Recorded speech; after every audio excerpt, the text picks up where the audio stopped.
너희 성도들아 여호와를 경외하라. 그를 경외하는 자에게는 부족함이 없도다. 아멘. 찬송가 21장 하나님께 찬양드립니다.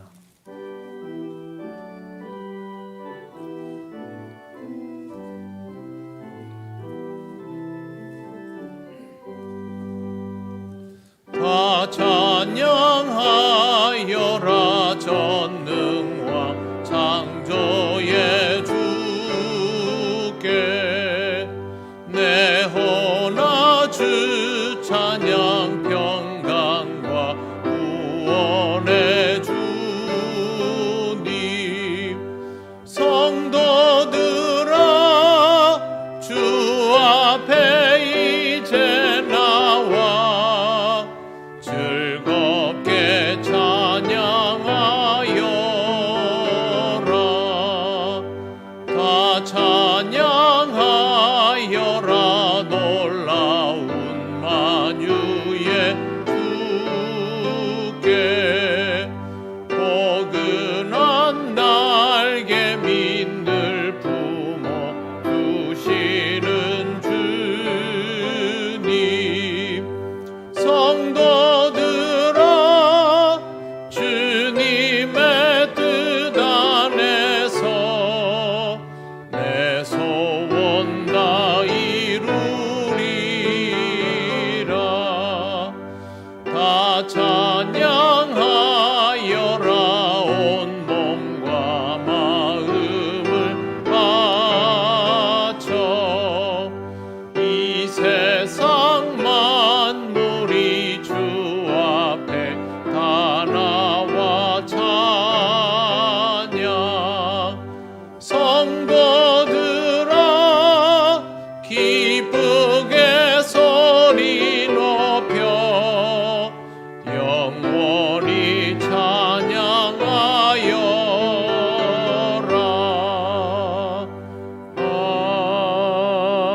아멘. 성시교독 70번입니다.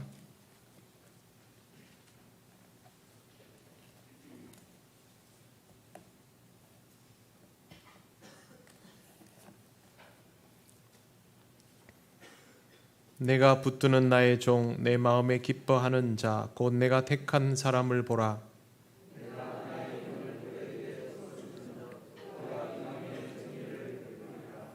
그는 외치지 아니하며 목소리를 높이지 아니하며 그 소리를 거리에 들리게 하지 아니하며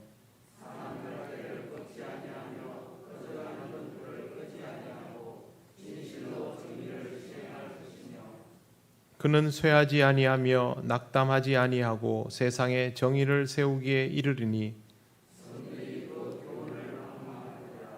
나 여호와가 의로 너를 불렀은즉 내가 내 손을 잡아 너를 보호하며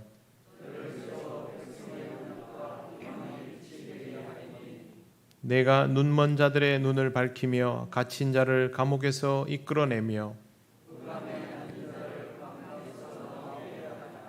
아멘. 나는 전능하신 아버지 하나님 천지의 창조주를 믿습니다. 나는 그의 유일하신 아들 우리 주 예수 그리스도를 믿습니다. 그는 성령으로 잉태되어 동정녀 마리아에게서 나시고 본디오 빌라도에게 고난을 받아 십자가에 못 박혀 죽으시고 장사된 지 사흘 만에 죽은 자 가운데서 다시 살아나셨으며 하늘에 오르시어 전능하신 아버지 하나님 우편에 앉아 계시다가 거기로부터 살아있는 자와 죽은 자를 심판하러 오십니다. 나는 성령을 믿으며 거룩한 공교회와 성도의 교제와 죄를 용서받는 것과 몸의 부활과 영생을 믿습니다. 아멘. 찬송가 96장 하나님께 찬양드립니다.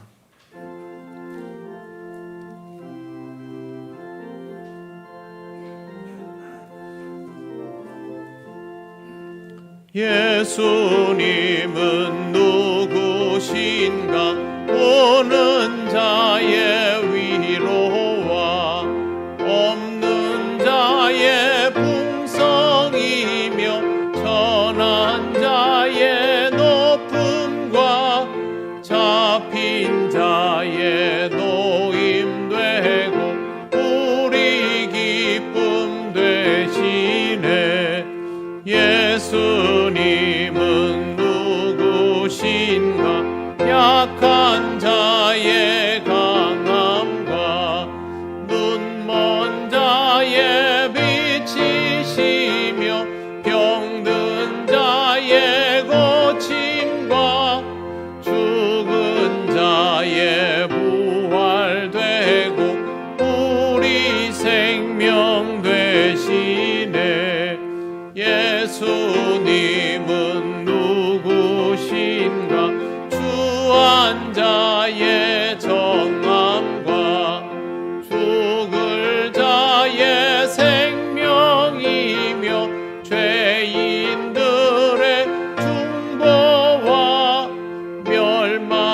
주가 되시네. 예수님은 누구신가? 온 교회의 머리와 온 세상의 구주시며 모든 왕의 왕이요 심판하실 주님 되고 우리 영광 되시네.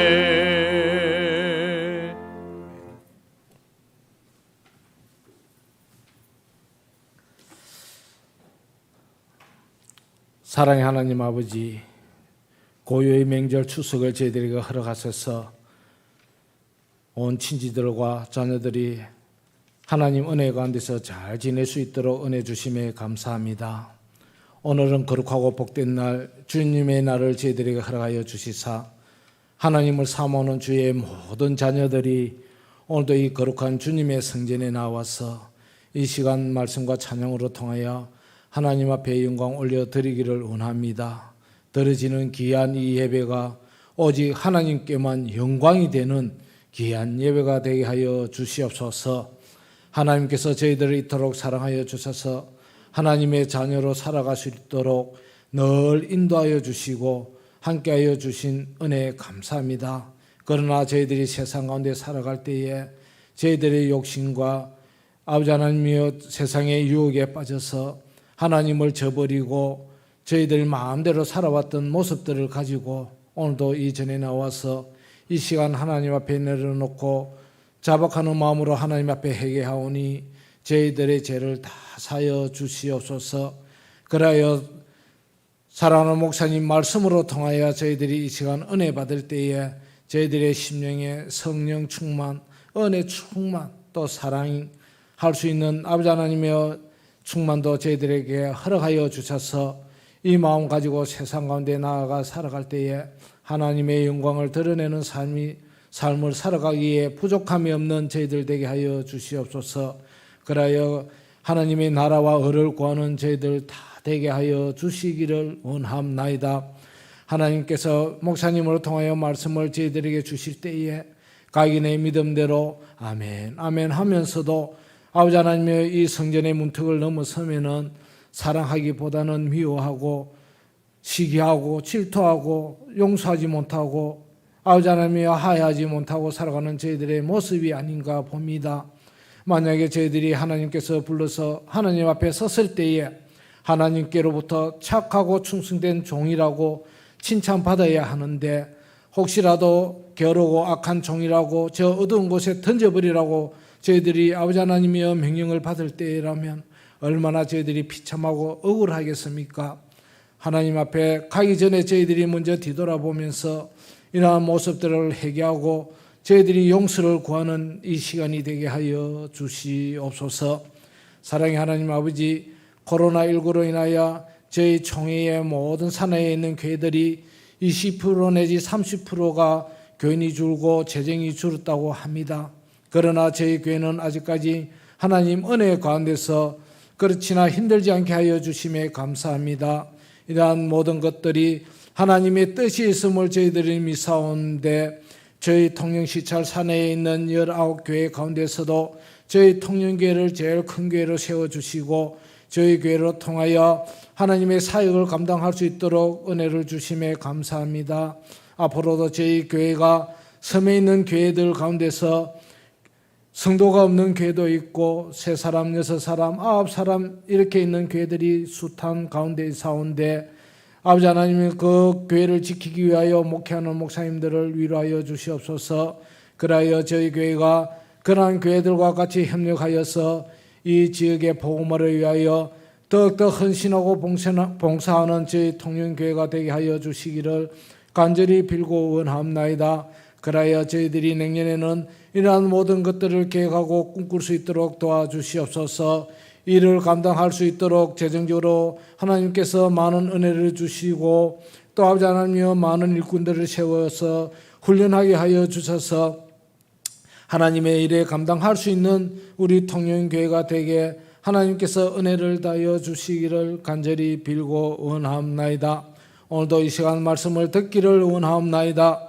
사랑하는 담임 목사님, 단위에 세워주셨사오니 하나님의 말씀을 준비하여 선포하실 때에 저희들 심령에 큰 은혜의 말씀이 되게 하여 주셔서 그 말씀 가지고 한 주간 세상 가운데 살아갈 때에 하나님의 영광을 드러내는 삶이 되게 하옵소서. 예배 시종을 주님께 애탁하오며 우리를 구원하여 주신 우리 구주 예수님의 이름으로 기도합니다.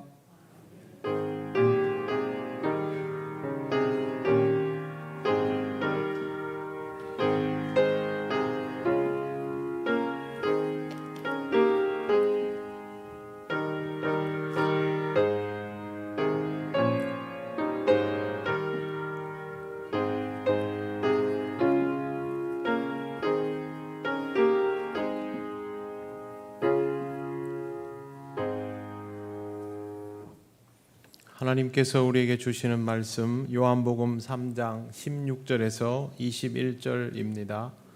이 말씀은 신약성경 146쪽에 있습니다.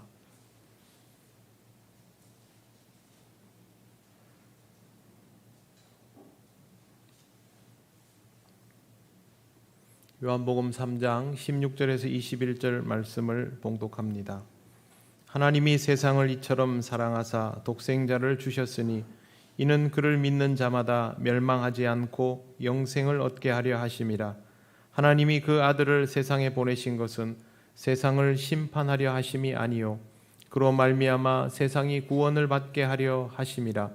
그를 믿는 자는 심판을 받지 아니하는 것이요 믿지 아니하는 자는 하나님의 독생자의 이름을 믿지 아니하므로 벌써 심판을 받은 것이니라. 그 정죄는 이것이니 곧 빛이 세상에 왔으되 사람들이 자기 행위가 악함으로 빛보다 어둠을 더 사랑한 것이니라. 악을 행하는 자마다 빛을 미워하여 빛으로 오지 아니하나니 이는 그 행위가 드러날까 함이요 진리를 따르는 자는 빛으로 오나니 이는 그 행위가 하나님 안에서 행한 것임을 나타내려 함이라 하시니라. 아멘. 기도드리겠습니다. 하나님 아버지 은혜를 감사합니다. 이 시간 부족한 종을 통하여 전해지는 이 말씀이 온전히 하나님의 말씀으로 전해지게 하시고 듣는 우리 모두에게 은혜 되게 하옵소서. 예수님 이름으로 기도드립니다. 아멘.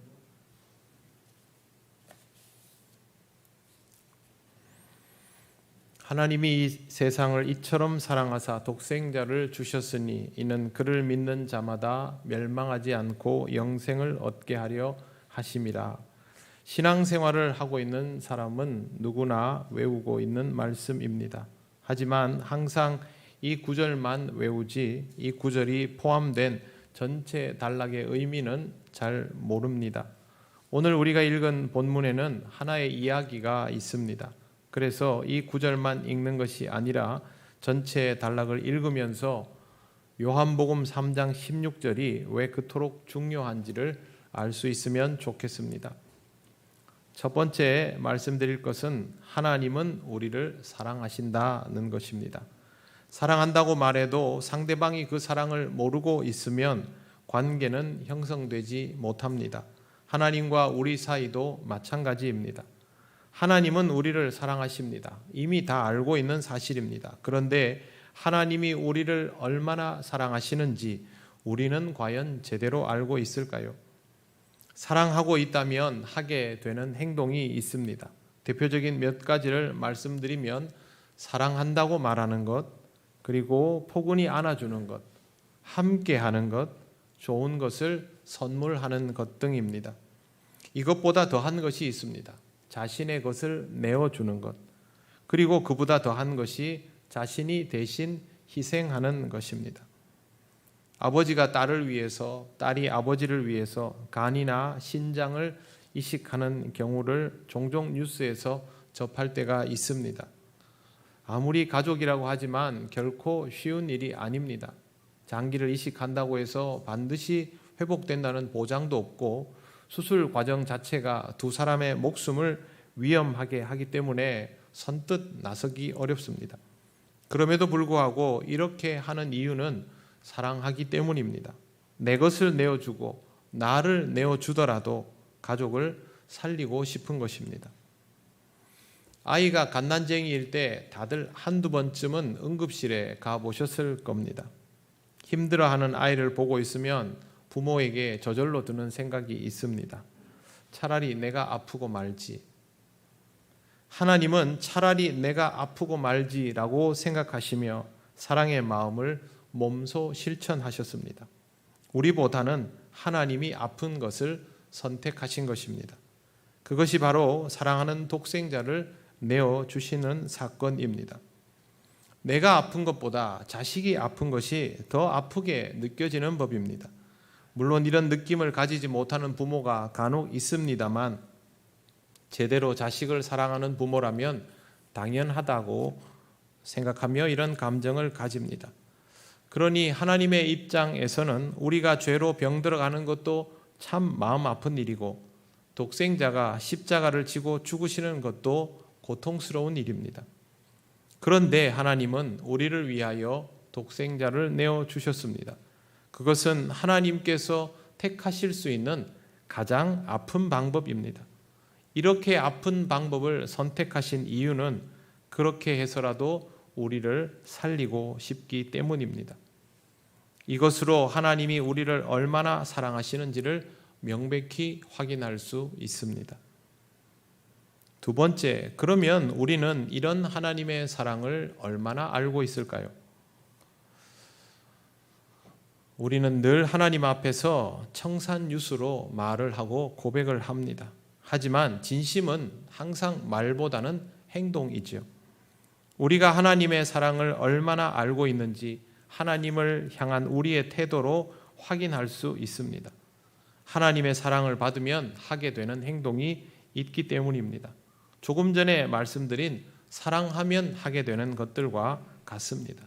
하나님과 함께하고 싶어하는 것, 하나님의 말씀에 조금이라도 더 귀를 기울이고 싶어하는 것, 하나님을 찬미하거나 하나님께 무엇이라도 좋은 것을 드리고 싶어하거나 어떻게든 하나님을 닮으려고 하거나 하나님께서 원하시는 것이 무엇인지를 알아내어 거기에 조금이라도 보탬이 되려고 하거나 하는 행동들입니다. 이런 것들이 하나님을 믿는 사람에게는 당연히 따라오는 것이어야 하지만 사실 우리는 그 정도라고 말하기는 어려운 상태의 신앙생활을 하고 있습니다. 결국 하나님의 놀라운 사랑으로 구원을 받았음에도 불구하고 그 사랑에 대한 우리의 이해와 반응은 매우 부족한 것입니다. 이 말은 아직 우리가 하나님의 사랑을 잘 모르고 있다는 뜻이기도 합니다. 하나님의 사랑이 너무 깊고 오묘하여 이해조차 하지 못하고 있는 것일 수도 있습니다만 문제는 여기에서 막혀버리면 안 된다는 데 있습니다. 그래서 오늘은 읽은 말씀을 통해서 조금 더 깊이 들어가 보겠습니다. 세 번째, 하나님의 사랑은 특별합니다. 17절 말씀을 보시기 바랍니다. 하나님이 그 아들을 세상에 보내신 것은 세상을 심판하려 하심이 아니요 그로 말미암아 세상이 구원을 받게 하려 하심이라. 하나님이 사실상의 대리자인 아들을 이 세상에 보내신다면 목적은 분명해야 합니다. 그것은 바로 통치입니다. 다스리는 것이죠. 하나님은 다스리시고 심판하기 위하여 이 땅에 아들을 보내셔야만 이게 정석대로 이루어지는 것입니다. 그런데 하나님은 이 세상을 심판하기 위하여 독생자를 보내신 것이 아니었습니다. 세상을 구원하시려고 독생자를 보내셨습니다. 통치자가 죄로 가득한 세상을 구원하려고 하니 강력한 통치나 심판이 아닌 다른 방법이 필요했습니다. 공의로우신 하나님께서 모른 채 할 수도 없는 상황이었습니다. 그렇게 하면 인간은 계속해서 죄를 지으며 점점 더 나락으로 떨어질 수밖에 없기 때문입니다. 결국 하나님은 인간을 죄에서 해방시켜 주시려고 심판자가 아닌 대속의 제물로 아들을 보내셨습니다. 그가 바로 이 땅에 오신 하나님의 사랑하는 독생자 예수 그리스도이십니다. 심판자가 아닌 대속의 제물로 오신 하나님의 아들에게 우리가 할 수 있는 반응은 이런 선택을 하신 예수님을 전적으로 믿고 의지하는 것입니다. 예수님은 우리를 위하여 이미 모든 것을 내어주셨기 때문에 예수님에게는 우리가 전부입니다. 그러니 우리도 당연히 주님을 전적으로 받아들이며 믿고 의지하는 것이 맞습니다. 과연 우리는 주님을 전적으로 믿는 사람들일까요? 좀 전에 설명드린 것처럼 주님을 믿고 따르게 되면 하게 되는 말과 행동이 있습니다. 주님을 믿는다면 주님과 함께 있고 싶어하고 주님의 말씀에 귀를 기울이며 주님을 닮아갈 것입니다. 주님이 원하시는 일을 하고 주님이 돌보시는 사람들을 돌보며 그렇게 살아가려고 할 것입니다. 교회에 나와서 예배를 드리는 것도 이러한 일들을 위해서 자연스럽게 하게 되는 것 중에 하나입니다. 요즘 같은 시절에는 이런 걸 체크하기가 쉽지 않습니다. 코로나19 때문에 예배 드리는 것조차도 어렵기 때문입니다. 그럼에도 불구하고 냉정하게 우리 자신을 돌아보면 우리는 우리의 영적인 상태를 모르는 사람들이 아닙니다. 조금 더 확실하게 우리 신앙의 상태를 체크할 수 있는 방법이 있습니다. 그것은 바로 우리가 다른 사람을 어떻게 대하는가 하는 것입니다. 마태복음 25장 31절 이하에 이런 내용이 있습니다. 내 형제 중에 지극히 작은 자 하나에게 한 것이 곧 내게 한 것이라. 내 형제 중에 지극히 작은 자라는 말은 제일 어린 사람이 아니라 제일 약한 사람, 제일 존재감이 없는 사람, 가장 힘이 없는 사람을 뜻합니다. 이런 사람은 항상 공동체 안에서 소외를 당합니다. 다른 사람들이 받는 기본적인 대접조차 받지 못합니다. 그런데도 아무 말도 못합니다. 워낙 약하고 작기 때문에, 힘이 없기 때문이죠. 사람들은 그 사람이 약하고 작고 힘이 없고 존재감이 없다는 것을 알고 잘 반응해야 하는데 오히려 그를 더 낮은 자로, 더 작은 자로, 더 소외된 자로 만들어 버립니다. 그런데 이런 사람을 그렇게 대하지 말고 주님을 대하듯 하라는 것은 극진히 정성을 다하여 대하라는 뜻입니다. 주님을 정말 사랑한다면 이런 사람을 사랑하는 것이 당연하다는 것이죠. 사실 주님의 마음은 항상 이런 사람을 향하여 열려 있고 알고 보면 우리도 이런 사람들 중에 하나인데 주님이 우리를 위하여 모든 것을 내어주시고 우리를 교회의 몸으로 받아주셨기 때문에 이렇게 신앙생활을 하고 있는 것입니다. 예전에 청년들이 저에게 어떻게 하면 주님을 가장 기쁘시게 할 수 있을까요? 라는 질문을 했던 적이 있습니다. 저는 그 질문을 들을 때마다 똑같은 대답을 했습니다. 네가 정말 사랑하는 사람이 있는데 나는 그 사람과 함께 하고 싶고 같이 시간도 보내고 데이트도 하고 싶은데 그 사람은 가족 중에 아픈 사람이 있어서 그 가족을 돌보느라고 너와 데이트할 시간이 없다 하자. 그러면 너는 어떤 방법을 선택하겠느냐? 뭐 그 중에는요. 그럼 못 사귀는 거죠. 이런 사람도 있습니다. 그거는 사랑하지 않는 거죠. 정말 사랑하고 그 사람 없이는 안 된다라는 생각이 들면 당연하게 드는 생각이 그러면 제가 그 사람이 가족을 돌볼 때 거기 가서 같이 가족을 돌보고 내가 그 사람 아픈 사람을 돌보아서 내가 사랑하는 사람을 좀 편하게 해줘야 되겠죠. 그게 답 아닙니까? 우리가 예수님을 기쁘시게 하는 방법도 똑같습니다. 온통 온 마음이 그렇게 약한 자를 위하여 다 쏠려 있는 주님이라면 그 주님을 기쁘시게 하는 방법은 내가 주님이 하시려 하는 그 일들을 감당하면 되는 것이죠. 그것을 통하여 우리가 얼마나 주님을 사랑하고 있는지를 충분히 다 표현할 수 있습니다. 이렇게 하면 자연스럽게 작은 자를 잘 대할 수밖에 없고 제대로 주님을 사랑하는 사람다운 삶을 살아갈 수 있습니다. 이웃을 내 몸같이 사랑하고 작은 자를 사랑하는 것, 바로 이것이 주님을 사랑하기에, 주님을 믿기에 하는 행동입니다. 주님을 향한 우리의 믿음은 이렇게 사랑으로 드러나게 되어 있습니다. 그러므로 여러분에게 드러나는 사랑의 행동을 통하여 내가 주님께 어떻게 반응하는 사람인가 하는 것을 잘 돌아보시기를 바랍니다. 믿음은 말이 아니라 행동입니다. 입으로 하는 고백조차도 행동입니다. 그러므로 이런 삶의 모습을 통하여 여러분의 믿음을 잘 살피시기를 바랍니다. 네 번째, 주님을 믿는 자는 멸망하지 않고 영생을 얻습니다. 예수님은 주를 믿는 자는 심판을 받지 않는다라고 분명히 말씀하셨습니다. 18절 말씀을 보십시오. 그를 믿는 자는 심판을 받지 아니하는 것이요. 하지만 주님을 믿지 않는 자는 심판을 받습니다. 그 다음에 보시면 믿지 아니하는 자는 하나님의 독생자의 이름을 믿지 아니함으로 벌써 심판을 받은 것이니라.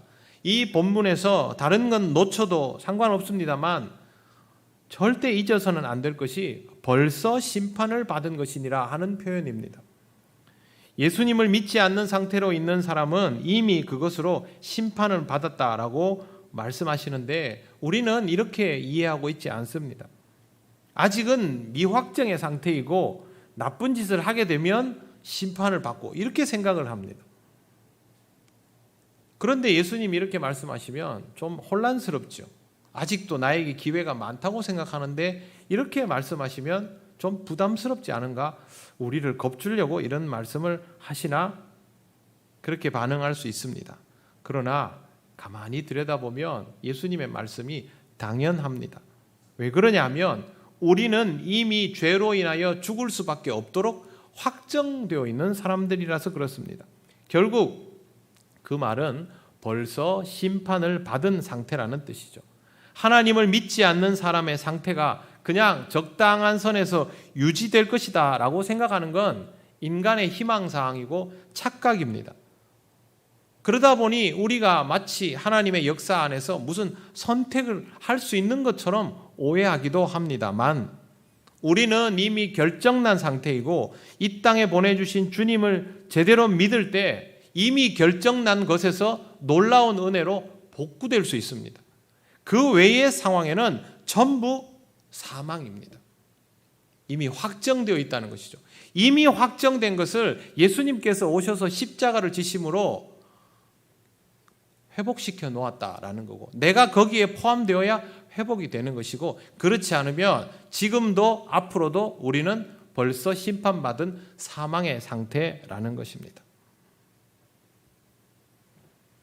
결국 우리의 믿음은 주님을 제대로 받아들이는 것이 이루어져야 하는 것이고 그 상태를 항상 현재형으로 유지해야만 합니다. 그렇지 않으면 정죄당한 상태로 돌아가게 됩니다. 예수님은 이제 정죄에 대하여 말씀하십니다. 19절 그 정죄는 이것이니 곧 빛이 세상에 왔으되 사람들이 자기 행위가 악함으로 빛보다 어둠을 더 사랑한 것이라. 예수님을 믿지 않는 사람들이 정죄를 받는 이유는 죄에 빠진 상태가 가져다주는 결과 때문입니다. 19절에 있는 것처럼 빛이 세상에 왔지만 그 빛을 받아들이거나 사랑하지 않습니다. 이미 자신의 행위가 악하기 때문에 거부하는 것이죠. 아주대학교 심리학과 김경일 교수가 악인에 대하여 설명해 놓은 것을 보아서 여러분에게 소개하려고 합니다. 신앙적으로 의인과 악인의 개념과 세상에서의 의인과 악인의 개념은 분명히 간격이 있습니다만 신앙적인 의인이 세상적으로 악인일 수가 없기 때문에 이런 악인에 대한 기준을 우리가 한번 살피며 점검할 필요가 있습니다. 그렇지 않으면 우리 자신도 모르는 사이에 이런 것들을 당연하게 여겨버리기 때문입니다. 악인에 대한 정의입니다. 첫째, 스스로를 악인이라고 생각하지 않는다. 두 번째, 그래서 스스로의 생각에 대하여 의문도 고민도 자책도 없다라는 것입니다. 세 번째, 자기 스스로를 정직하고 솔직하다고 평가합니다. 타인에게 대해서 굉장히 공격적이라도 이건 정직하고 솔직한 것이다. 이렇게 반응하는 것이죠. 네 번째, 착한 사람을 보고 위선적이라고 생각합니다. 악인이 가장 싫어하는 유형은 정직하고 양심 있게 살아가는 사람들입니다. 그래서 악인은 결코 이런 사람들의 주변에 잘 가려 하지 않고 이런 사람들이 자기 옆에 오면 밀어내 버립니다. 악인이 선량한 사람 옆에 갈 때는 딱 한 가지 이유밖에 없습니다. 공격하기 위해서. 이것이 악인의 특징입니다. 우리가 살아가면서 이런 생각을 할 때가 있습니다. 세상 사람들은 다 그래. 나만 그런 거 아니야. 그 다음에 착하게 사는 거 그거 바보 같은 짓이야. 그렇게 해서는 이 세상을 살아갈 수가 없어. 그 다음에 내 생각이 옳아. 그리고 사람들 겉보기에는 다 저렇게 보여도 실상은 그렇지 않아. 속이 얼마나 시커먼지 몰라. 여러분 다 자기 얘기하는 겁니다. 이런 식의 태도라면 이미 악함에 상당히 익숙해져 있는 상태라고 할 수 있습니다. 이런 식이면 이 사람 옆에 선량한 사람이 오면 불편하고 꺼려지게 되어 있습니다. 이 세상의 빛으로 오신 주님은 우리가 생각하는 착함과 정의로움의 수준으로 판단할 수 없는 분입니다. 근본적으로 죄가 없으니까요. 죄 없는 분이 이 땅에 오셨으니 우리와는 다를 수밖에 없습니다. 이런 상황에서 우리가 주님을 사랑하게 되면 이것은 우리가 악보다 선을 사랑하게 되는 것이고 주님을 꺼리게 되면 빛보다 어둠을 더 사랑하게 되는 것입니다. 어둠을 사랑하는 사람은 이미 죄로 물들어 있기 때문에 빛을 미워하는 상태이고 빛이 불편하기 때문에 빛으로 오지 않습니다. 오면 그 행위가 드러나는 것이죠. 20절 보십시오. 악을 행하는 자마다 빛을 미워하여 빛으로 오지 아니하나니 이는 그 행위가 드러날까 함이요. 내 행위가 드러나는 것이 두렵고 내 마음이 드러나는 것이 불편하면 이런 길로 가고 있는 겁니다. 그리스도인은 내면이 드러나는 것이 부끄럽지 않고 자랑스럽고 당당해야 합니다. 혼자만 당당한 것이 아니라 다른 사람이 당당하다고 여겨줄 정도여야 합니다. 이것이 예수 그리스도의 모습이었고 우리의 모습이 되어야 하는 것입니다. 우리 스스로는 절대 할 수 없는 일입니다. 그러나 주님을 믿고 따르는 사람이라면 결국에는 이렇게 되게 되어 있습니다. 방법은 간단합니다. 주님을 믿고 따르는 것, 진리를 따르는 것입니다. 세상에서 그것이 통합니까? 이 의심을 품기 시작하면 이미 주님을 믿고 따를 수 없게 되는 것입니다. 세상이 아무리 그렇다 할지라도 주님의 말씀은 진리다라는 사실을 의심하지 말아야 믿음도 유지가 됩니다. 21절 보십시오. 진리를 따르는 자는 빛으로 오나니 이는 그 행위가 하나님 안에서 행한 것임을 나타내려 함이라 하시니라. 진리를 따르는 사람은 빛으로 나오게 되어 있습니다. 주님의 말씀대로 살아가다 보면 주님과 가까워지게 되어 있습니다. 이런 사람은 마음을 숨기고 의도를 감추고 그렇게 할 필요가 없습니다. 그냥 보이는 모습이 전부이기 때문이죠. 주님은 우리에게 모범이기도 하지만 우리의 목적이기도 합니다. 그리고 우리의 빛입니다. 그러니 주님의 말씀을 듣고 그대로 살아가다 보면 점점 주님을 닮아가게 되고 주님께 도달하게 됩니다. 그렇게 가까워질수록 어둠에서 빛으로 나아가게 되는 것입니다. 신앙생활 하면서 내 안에 무엇이 있는가를 자꾸 이렇게 감추고 싶어 한다면 그건 그렇게 건강한 상태가 아닙니다. 이미 내가 뭔가 있다는 것이죠. 그걸 주님 앞에 드러내어야 합니다. 그래야만 이 어두움들을 극복해 나갈 수 있습니다. 불빛이 멀어진 상태에서는 컴컴해서 아무것도 보이지 않습니다. 내 손에 뭘 들고 있어도 이게 뭔지도 알 수가 없습니다만 점점 불빛과 가까워지면 조금씩 구별이 되기 시작하고 빛 아래 오면 모든 것이 환해집니다. 그동안 내 손이 얼마나 더러워져 있는지도 그때 알게 됩니다. 더러우면 씻으면 되는 것이죠. 손이 너무 더럽구나. 누가 보면 어떻게 하지? 다시 어둠으로 들어가면 이 손은 깨끗해지지 않습니다. 주님을 따를수록 더 빛으로 와서 자신의 삶이 하나님 안에서 행한 것임을 점점 더 확인해 나아가야만 합니다. 내가 주님을 믿고 따르며 주의 말씀을 귀담아 듣고 그것을 지키며 살아가고 내 삶이 점점 깨끗해지는데 이 맛을 본 사람이 주님과 멀어져야 할 이유가 없습니다. 교회에 다니는 것이 정말 중요합니다만 교회를 어떻게 다니느냐가 더 중요합니다. 신앙생활 하는 거 중요하지요. 더 중요한 건 어떻게 신앙생활 하느냐입니다.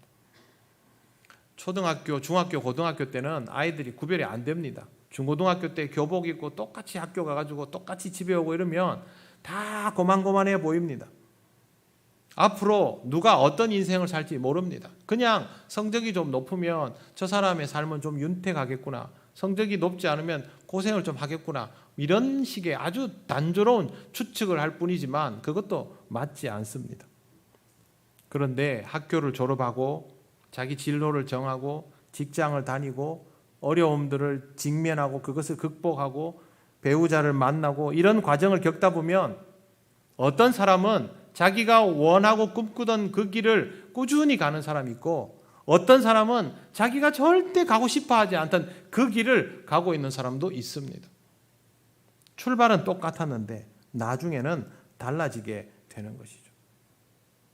과정이 얼마나 무서운가를 잘 보여주는 현실입니다.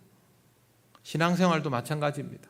교회에 다 모여있고 예배 드린다고 앉아있고 우리는 다 교인이다 하니까 비슷비슷해 보이지만 우리가 하나님 안에서 어떤 비전을 품고 우리 자신을 철저하게 살피면서 점점 더 빛으로 나아가는가, 그렇지 않고 지금 나의 삶을 익숙하고 당연하게 여기는가에 따라서 우리의 길은 확연하게 갈라지게 되어 있습니다. 어떤 사람은 빛으로 나아가며 자신의 어두움들을 하나하나 씻어 나가는가 하면 교회를 다니면서도 그 어두움을 떨쳐버리지 못하고 애써 그것을 뒤로 감추며 세월을 보내는 사람도 있습니다. 이 모습은 극명하게 달라집니다. 심판을 받고 심판을 받지 아니하고의 차이로 나뉘어지게 되는 것이죠. 결국 그것이 바로 왜곡된 그리스도인의 모습이라는 것을 우리는 잘 압니다. 이런 사람들은 하나님을 피하고 주의 말씀으로 자신을 조명하는 것도 두려워하게 됩니다. 좀 전에 말씀드린 것처럼 교회 안에 와서 내 마음을 하나님께 드러내 보여야 하는데 사람들에게 내 감정을 드러내 보여도 좋아야 하는데 그걸 하지 않고 여기 와서 계속 감추기만 하는 거죠. 얼마나 힘듭니까? 사람이 자기 마음을 표현하고 살아야 스트레스를 덜 받죠. 근데 내 마음이 어두우니까 드러내지를 못하는 겁니다.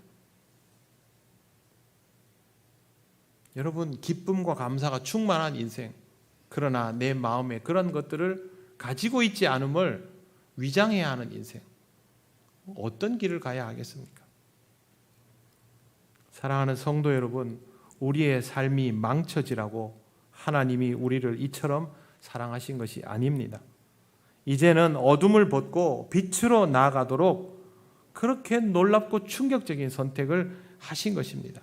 그러므로 진리를 알고 진리를 믿고 따르는 사람답게 여러분의 삶을 하나님 안에서 빛으로 채워나가는 그런 인생이 되시기를 바랍니다.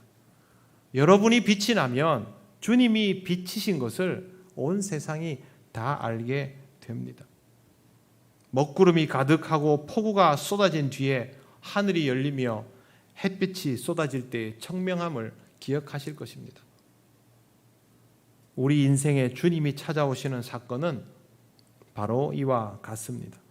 빛으로 오신 주님을 통하여 빛나고 아름답고 복된 인생, 이미 심판에서 면제되어서 불안해할 이유가 없는 인생, 이 마음의 평안으로 앞으로의 일들도 하나님 안에서 능히 이겨나갈 수 있는 인생, 그런 인생을 하나님이 허락하셨으니 여러분은 이런 인생을 살아가시기를 바랍니다. 기도드리겠습니다. 하나님 은혜를 감사합니다. 죄 많은 우리를 구원하시기 위하여 놀라운 일을 하시고 이 일이 얼마나 특별한 것인지를 말씀하여 주시니 감사합니다. 우리가 어둠을 벗고 빛을 향하여 한 걸음씩 한 걸음씩 더 나아가도록 인도하여 주옵소서. 하나님 우리에게 허락하신 소중한 시간들이 헛되이 보내지지 않게 하시고 빛으로 오신 주님과 함께 빛 가운데에서 살아가는 승리하는 그리스도인이 되게 하여 주시옵소서. 감사드리며 예수님 이름으로 기도드립니다. 아멘. 찬송가 88장 찬양하시며 봉헌하시겠습니다.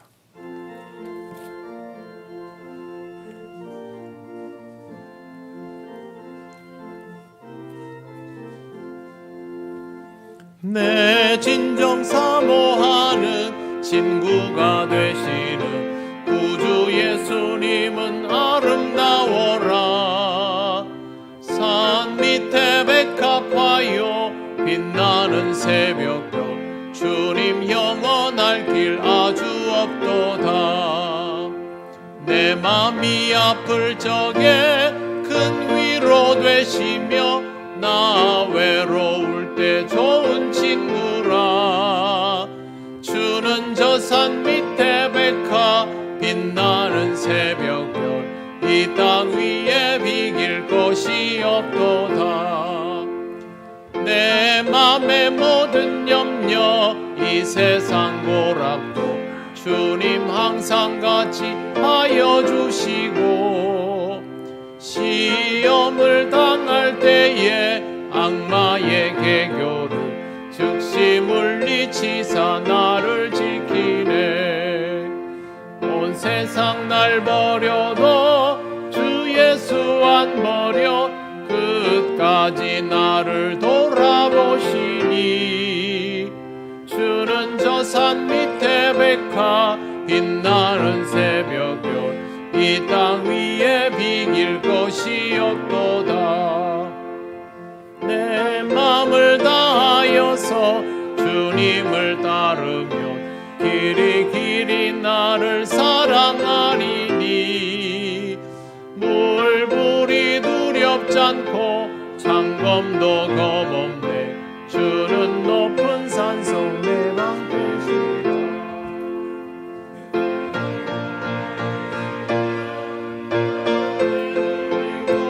나 친히 주를 뵙기 원하네. 주는 저 산 밑에 백화 빛나는 새벽별 이 땅 위에 비길 곳이 없도다.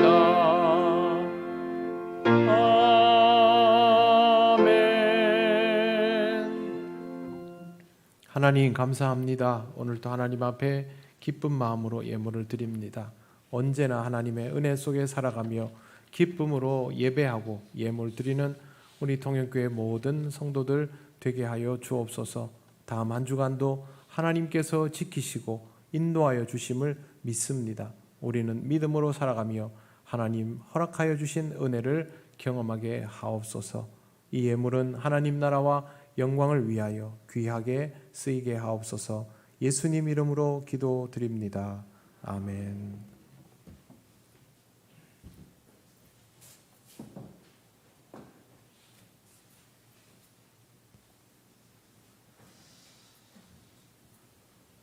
교회 소식 알려드리겠습니다. 예배에 오신 모든 분들을 환영합니다. 처음 오신 분은 새가족부의 안내를 받으시기 바랍니다.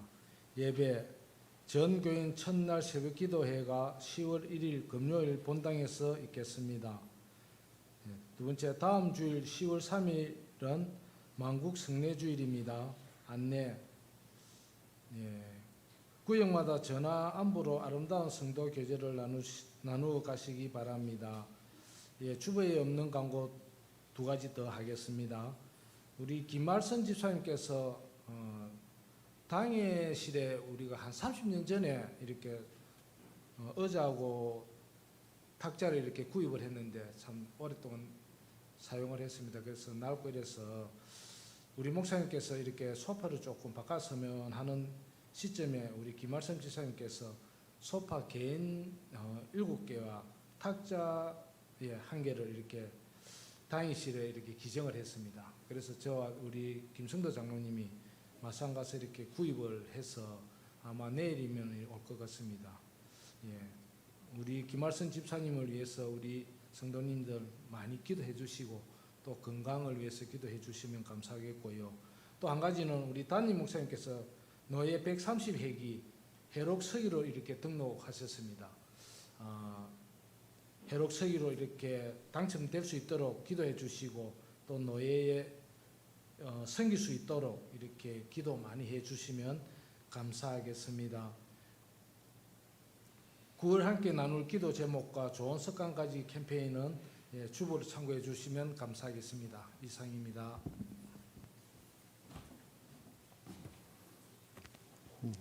집사님이 이제 이름 알리지 말라고 얘기하셨는데 제가 지나고 보니까 우리 교회에 비밀이 별로 없더라고요. 나중에는 다 알게 되시고 그런데 좋은 마음으로 하셨고 또 귀하게 앞으로 우리 교회의 역사 속에서 소중한 물품으로 쓰여지도록 그 기쁜 마음으로 봉헌해 주셔서 감사드리고 또 여러분들도 항상 교회에 귀하고 좋은 마음으로 신앙생활을 하시기를 바랍니다. 다음 주는 만국 성례주일인데 성례를 못합니다. 코로나 때문에. 하지만 성례주일이기 때문에 거기에 맞추어서 성례에 관한 말씀을 기도하고 준비하겠습니다.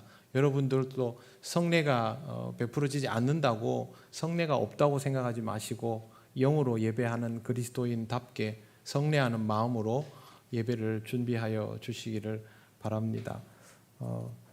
제가 노회의 일들을 조금씩 배워가고 있습니다. 배우다 보니까 노회 일뿐만 아니고 여러 교회들을 보면서 좀 동기부여도 받고 공부가 되는 부분도 많고 우리 교회가 이런 부분들이 너무너무 좋구나 하는 것들도 많이 보고 있습니다. 앞으로도 조금 더 배우고 또 우리 교회가 통영 지역뿐만 아니라 우리 노회에서 감당해야 되는 역할들도 있어서 그 역할을 위해서 저도 조금씩 일을 하고 있고 그동안 우리 장로님들도 노회 일들을 열심히 해 오셨습니다. 노회에 가가지고 뭐 정치를 하고 이런다면 제가 장로님들을 막 말렸을 텐데 나중에라도 우리 교회에 오시는 분들에게 물어보시면 우리 교회 장로님들은 노회에서도 다 일꾼들입니다. 좋은 경험들을 하면서 우리 교회의 신앙적인 위상도 함께 좋아지고 있고 또 그건 여러분들이 열심히 기도하고 신앙생활 하셔서 같이 걸어가는 걸음이니까 앞으로도 많이 기도하고 또 동역을 해주시면 감사하겠습니다. 아울러 우리 교회 지금 기존에 연합회 사업을 하시는 분들뿐만 아니고 전반적으로 노회에서 하는 사업들을 같이 해 나가면서 또 배움도 얻고 그렇게 하시면 좋겠습니다. 남성교회 여전도회도 그러한 일들을 통해서 나가보면 자극을 많이 받게 됩니다. 그래서 그런 부분들도 앞으로 좀 염두에 두시면 좋겠고요. 이번 총회는 하루에 다 치루어집니다. 소위원회가 따로 조금씩 모이는 일정이 있기는 하여도 코로나19 때문에 최소화해서 치루어지니까 짧은 기간 안에도 총회가 해야 하는 일들을 잘 할 수 있도록 기도해 주시고 또 우리 총회가 건강하게 세워져야 교회들의 미래도 밝습니다. 더 건강한 총회가 될 수 있도록 기도해 주시고 김부종 장로님이 또 총대로 다녀오시니까 건강하게 먼 길 잘 다녀오실 수 있도록 기도해 주시고 앞으로 이러한 일들을 통해서도 늘 관심을 가지고 기도해 주시기를 바랍니다. 구역마다 전화 안부를 좀 부탁을 드렸습니다. 저도 주기적으로 성도님들께 전화를 드립니다. 교회에서 뵙는 분들에게는 잘 드리지 않습니다. 교회에서 인사하면 되니까. 근데 그러지 못한 분들에게 연락을 드리면 한 번도 전화하는 것을 불편해한 경우를 본 적이 없습니다. 무조건 다 반가워하십니다. 여러분들도 서로 소식을 자주 주고받아서 교회가 이 건물만이 아니라 통영이 다 우리 통영교회라는 것을 우리가 스스로 확인할 수 있는 좋은 계기가 되면 좋겠습니다. 건강한 모습으로 아름다운 신앙의 동역을 이루어 가시기를 바랍니다. 이제 자리에서 일어나셔서 예배드린 교우들과 인사를 나누시겠습니다.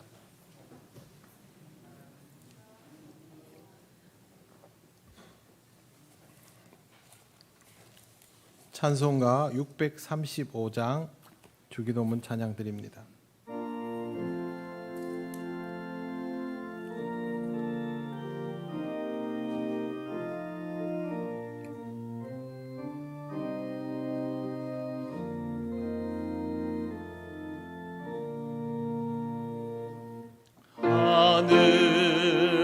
하늘에 계신 아버지 이름 거룩하사 주님 나라 임하시고 뜻이 이루어지이다. 일용할 양식 주시고 우리들의 큰 죄 다 용서하옵시고 또 시험에 들게 마시고 악에서 구원하소서. 대개 주의 나라 주의 권세 주의 영광 영원히